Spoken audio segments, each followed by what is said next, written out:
La phase, je rappelle encore une fois, méthodologiquement, ce qui est important, c'est de ne pas employer des mots isolément, de le préciser.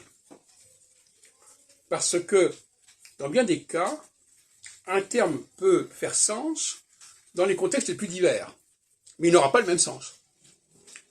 Et donc, utiliser ce mot sans préciser le contexte, c'est prendre un parti de confusion, un parti d'équivoque, qui justement est encouragé par l'équivoque elle-même du langage.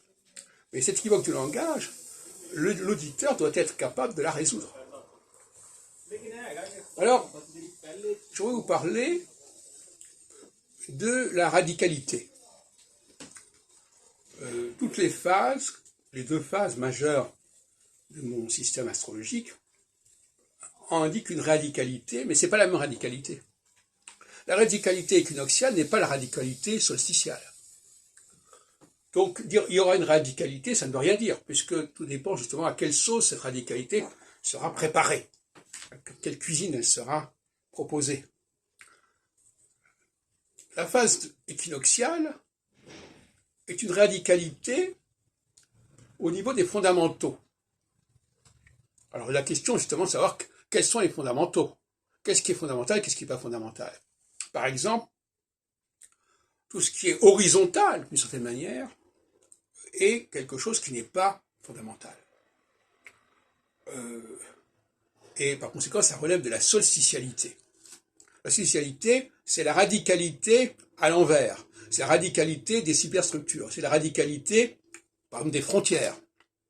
Pour la solsticialité, les frontières sont un fait, une réalité. Pour l'équinoxialité, les frontières, c'est fictif. Voyez-vous ? Donc là aussi, il faut faire attention. Actuellement, par exemple, dans le conflit russo-ukrainien, il y a des gens qui nous parlent de la sacralité des frontières. Parce qu'en phase solsticiale, on a une tendance à sacraliser ce genre de structures comme les frontières, les langues, les religions, etc. Et même les races. Mais en phase équinoxiale, il y a des frontières qui ne tiennent pas, qui sont balayées, qui sont abolies. Ce qui favorise d'ailleurs la création d'empires. L'empire est une donnée équinoxiale. La révolution bolchevique se voulait universelle, bien évidemment. Donc elle se voulait équinoxiale, d'inspiration. En revanche, elle a sa propre radicalité, l'équinoxialité. La lutte des classes, par exemple, est une radicalité équinoxiale. C'est-à-dire quelque chose qui est transnational, prolétaires de tous les pays, unissez-vous.